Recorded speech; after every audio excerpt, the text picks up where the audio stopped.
प्रदेश की जनता ने सरकार बनाने के लिए चुना है।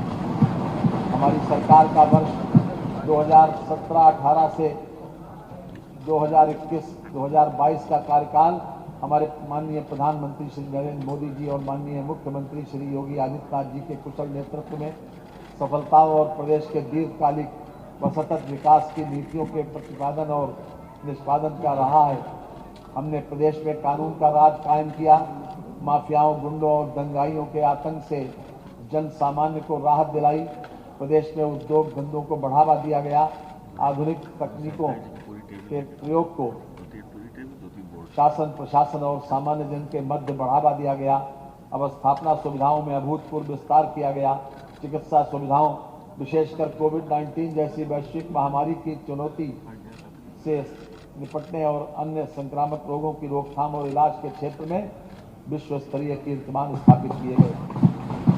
मान्यवर, ये सबके समक्ष है कि पिछले 2 वर्षों में पूरे विश्व और देश के साथ उत्तर प्रदेश ने कोविड-19 जैसे वैश्विक महामारी का, जिसके समक्ष विश्व की बड़ी शक्तियां कहे जाने वाले देश बेबस और लाचार नजर आए, की विभीषिका को माननीय प्रधानमंत्री जी और माननीय मुख्यमंत्री जी के कुशल मार्गदर्शन में बड़ी सूझबूझ और धैर्य के साथ सामना किया।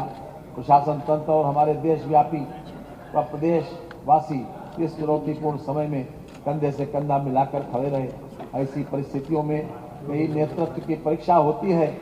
ये कहने में अतिशयोक्त नहीं होगी कि माननीय प्रधानमंत्री जी और माननीय मुख्यमंत्री जी के अद्भुत नेतृत्व प्रदान किया, जिसकी अंतर्राष्ट्रीय स्तर पर सराहना की गई।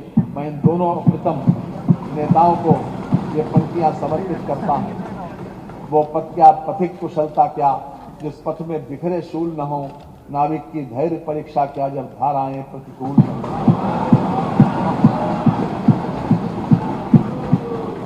मान्यवर, हमारी सरकार ने पिछले कार्यकाल के पहले वर्ष में प्रदेश के 86 लाख लघु और सीमांत किसानों के फसली ऋण को मोचन कराया गया। गन्ना मूल्य भुगतान में प्रदेश देश में प्रथम स्थान पर है। हमारी सरकार द्वारा पेराई सत्र 17-18 से 2021-22 तक के सापेक्ष 16 मई 2022 तक 1,72,745 करोड़ रुपए के गन्ना मूल्य का भुगतान कराया, जो एक कीर्तिमान है, जिसमें पूर्व वर्षों की 10,662 करोड़ रुपए की धनराशि भी शामिल है। ये धनराशि वर्ष 2012 से 2017 के मध्य हुए गन्ना मूल्य भुगतान से 77,500 करोड़ रुपए अधिक है।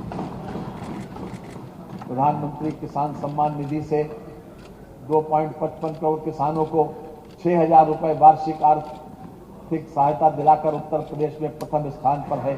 हमने इन्वेस्टर समिट 2018 का आयोजन कराया, जिसमें प्राप्त 4.68 लाख करोड़ रुपए तक के निवेश प्रस्तावों में से लगभग 3 लाख करोड़ रुपए के निवेश प्रस्तावों का कार्यान्वयन विभिन्न चरणों में है।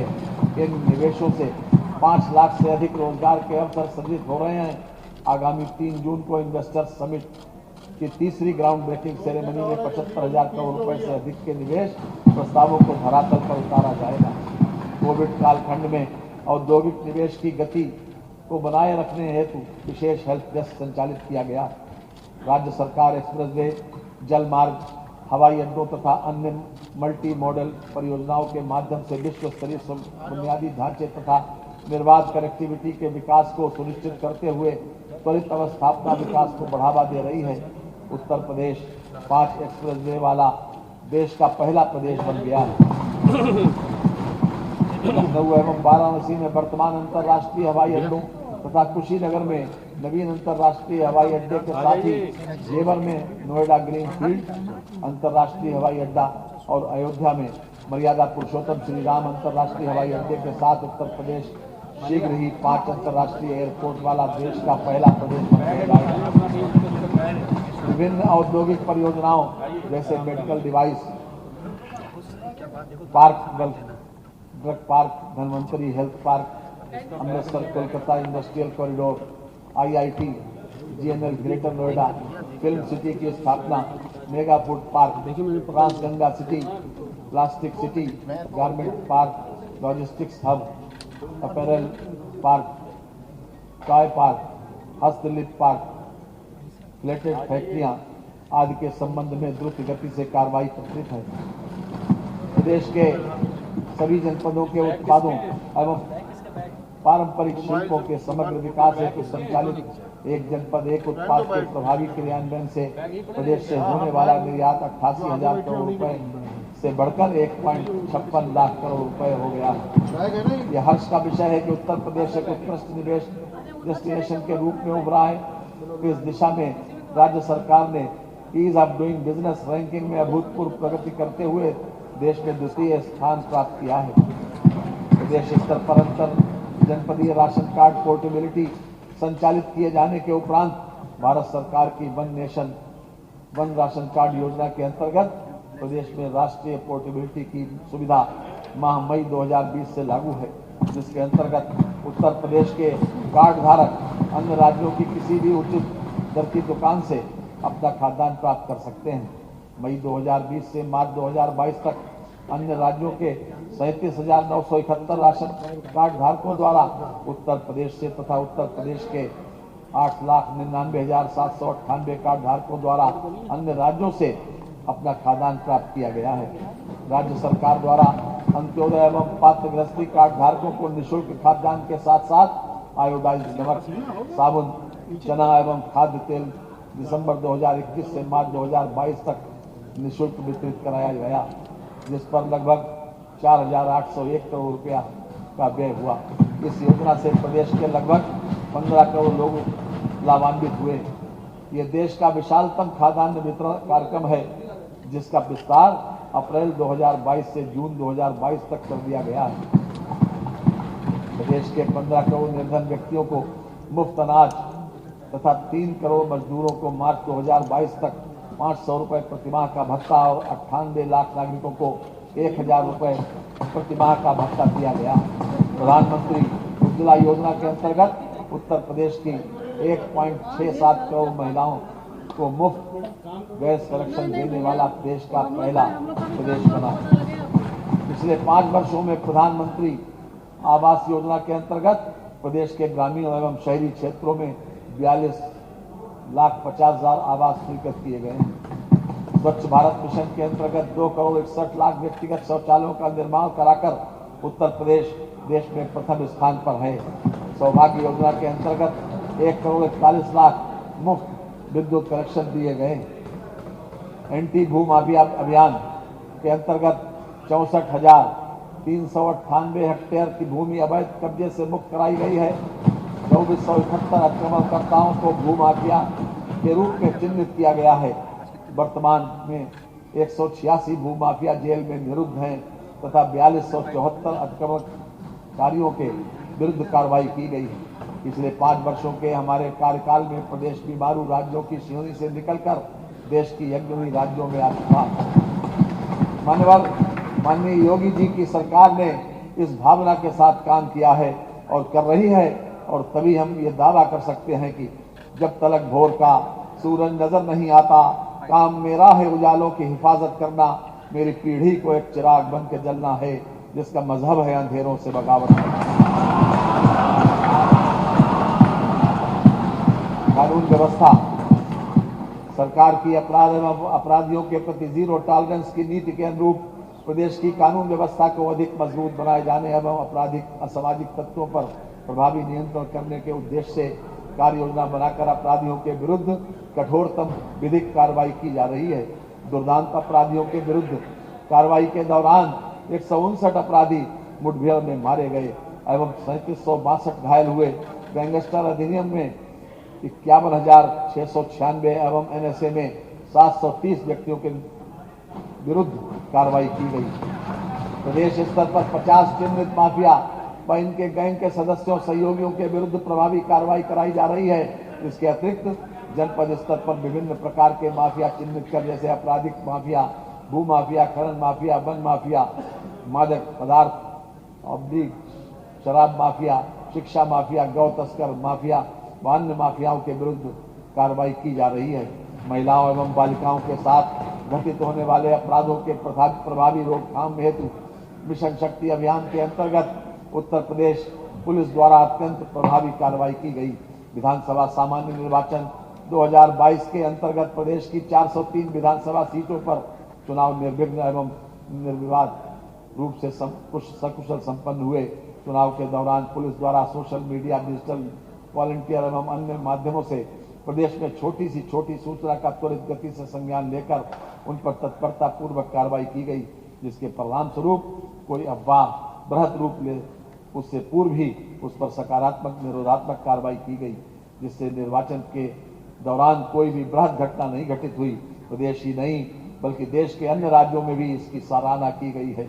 आतंकवादी गतिविधियों पर अंकुश लगाने के लिए एटीएस सेंटर देवबंद का निर्माण कार्य प्रगति पर है, जिसे शीघ्र पूर्ण किया जाएगा तथा मेरठ, बहराइच, कानपुर, आजमगढ़ व रामपुर में एटीएस सेंटर का निर्माण कराया जाएगा।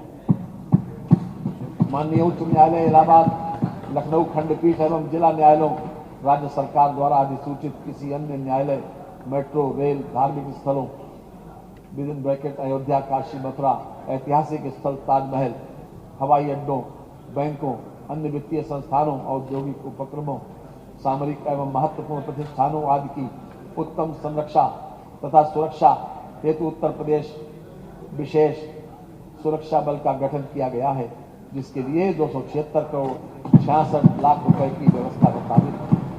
पुलिस इमरजेंसी प्रबंध प्रणाली के अंतर्गत यूपी 112 विदिन ब्रैकेट डायल 100 योजना के द्वितीय चरण को वित्तीय वर्ष 2022-2023 में प्रारंभ किया जाना है। इसके सुदृढ़ीकरण हेतु 730 करोड़ 88 लाख रुपए की व्यवस्था प्रस्तावित है। सेफ सिटी योजना के अंतर्गत महिलाओं की सुरक्षा के लिए लखनऊ, गौतम बुद्ध नगर, आगरा, वाराणसी, गोरखपुर, प्रयागराज में योजना लागू किए जाने हेतु 523 करोड़ 34 लाख रुपए की व्यवस्था प्रस्तावित है। जनपदीय थानों हेतु सुरक्षा उपकरणों एवं अस्त्र शस्त्र हेतु 250 करोड़ रुपए की बजट व्यवस्था प्रस्तावित है। विधि विज्ञान प्रयोगशालाओं की स्थापना तथा Uttar Pradesh forensic science institute Lucknow का निर्माण कराया जा रहा है।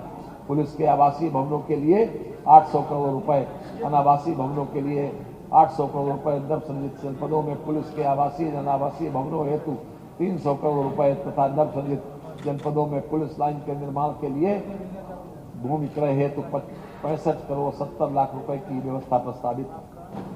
माननीय, हम जानते हैं कि वर्ष 2019 में माननीय प्रधानमंत्री जी ने भारत देश को $5 ट्रिलियन की अर्थव्यवस्था के रूप में विकसित करने का लक्ष्य घोषित किया। उत्तर प्रदेश देश का सबसे अधिक मानव संपदा वाला प्रदेश है, अतः देश को $5 ट्रिलियन की अर्थव्यवस्था बनाने में उत्तर प्रदेश का महत्वपूर्ण योगदान रहेगा। इसी दृष्टि से प्रदेश को $1 ट्रिलियन की अर्थव्यवस्था के रूप में विकसित करने का लक्ष्य लेकर हमारी सरकार कार्य कर रही है। कोविड-19 महामारी से वित्तीय वर्ष 2020-2021 और 2021-2022 में विश्वव्यापी आर्थिक मंदी रही, जिसका प्रभाव प्रदेश की अर्थव्यवस्था पर भी पड़ा। अब प्रदेश उस दौर से निकल चुका है। प्रदेश की अर्थव्यवस्था में तेजी से सुधार हो रहा है। हमारा विश्वास है कि हम प्रदेश की अर्थव्यवस्था को $1 ट्रिलियन तक ले जाने में सफल होंगे। मंजिल उन्हीं को मिलती है जिनके सपनों में जान होती है। पंख से कुछ नहीं होता, हौसलों में उड़ान होती है। किसान, हमारी सरकार द्वारा पेराई सत्र 2017-2018 से 2021-2022 तक के सापेक्ष दिनांक 16 मई 2022 तक गन्ना किसानों के 1,72,745 करोड़ रुपए का रिकॉर्ड गन्ना मूल्य भुगतान कराया गया, जो इसके पूर्व के 5 वर्षों के सम्मिलित गन्ना मूल्य भुगतान 95,215 करोड़ रुपए से 77,530 करोड़ रुपए अधिक है। प्रदेश में प्रधानमंत्री किसान सम्मान निधि योजना माह दिसंबर 2018 से संचालित है। योजना के अंतर्गत 2.55 करोड़ कृषकों के बैंक खातों में डीबीटी के माध्यम से 42,565 करोड़ रुपए हस्तांतरित किए गए हैं। मुख्यमंत्री कृषक दुर्घटना कल्याण योजना दिनांक 14 सितंबर 2019 से लागू की गई है। इस योजना के अंतर्गत कृषक की परिभाषा का विस्तार करते हुए खतौनी में दर्ज खातेदार, सह खातेदार के साथ साथ उनके परिवार के ऐसे कमाऊ सदस्य जिनकी आजीविका का मुख्य स्रोत खातेदार, सह खातेदार के नाम दर्ज भूमि से होने वाली कृषि आय है तथा ऐसे भूमिहीन व्यक्ति जो पट्टे से प्राप्त भूमि पर अथवा बटाई पर कृषि कार्य करते हैं को भी सम्मिलित किया गया है। योजना के अंतर्गत दुर्घटनावश मृत्यु ऑब्लिक दिव्यांगता की दशा में अधिकतम 5 लाख रुपए दिए जाने का प्रावधान है। वित्तीय वर्ष 2022-2023 के बजट में इस योजना हेतु 650 करोड़ रुपए की व्यवस्था प्रस्तावित है। कृषकों को सिंचाई हेतु डीजल ऑब्लिक विद्युत के स्थान पर वैकल्पिक ऊर्जा प्रबंधन के अंतर्गत प्रधानमंत्री किसान ऊर्जा सुरक्षा एवं उत्थान महाअभियान योजना के अंतर्गत कृषकों के क्षेत्रों पर सोलर पंपों की स्थापना कराई जा रही है। वित्तीय वर्ष 2022-2023 में 15,000 सोलर पंपों की स्थापना कराई जाएगी। कृषि उत्पादन में गुणवत्ता युक्त बीजों का सर्वाधिक महत्व है, इसलिए वर्ष 2021-2022 में 60.10 लाख कुंटल बीजों का वितरण किया गया है। वर्ष 2022-2023 में 60.20 लाख कुंटल बीजों का वितरण किया जाना प्रस्तावित है। प्रदेश सरकार द्वारा कृषकों को पर्याप्त मात्रा में उर्वरकों की उपलब्धता सुनिश्चित कराई जा रही है। वर्ष 2021-2022 में 99.80 लाख मीट्रिक टन उर्वरक का वितरण किया गया है। वर्ष 2022-2023 में 119.30 लाख मीट्रिक टन उर्वरक वितरण का लक्ष्य है। प्रदेश में 34,307 राजकीय नलकूपों तथा 252 लघु डाल नहरों द्वारा कृषकों को मुफ्त सिंचाई सुविधा उपलब्ध कराई जा रही है। मुख्यमंत्री लघु सिंचाई योजना हेतु 1,000 करोड़ रुपए की व्यवस्था प्रस्तावित है। खरीफ विपणन वर्ष 2021-2022 में न्यूनतम समर्थन मूल्य योजना के अंतर्गत भारत सरकार द्वारा धान कामन का समर्थन मूल्य 1940 रुपए प्रति कुंटल एवं धान ग्रेड ए का समर्थन मूल्य 1960 रुपए प्रति कुंटल निर्धारित किया गया। खरीफ वर्ष 2021-2022 में 4656 स्थापित क्रय केंद्रों के माध्यम से 11 लाख से अधिक किसानों से 65,53,000 मीट्रिक टन धान की खरीद की गई।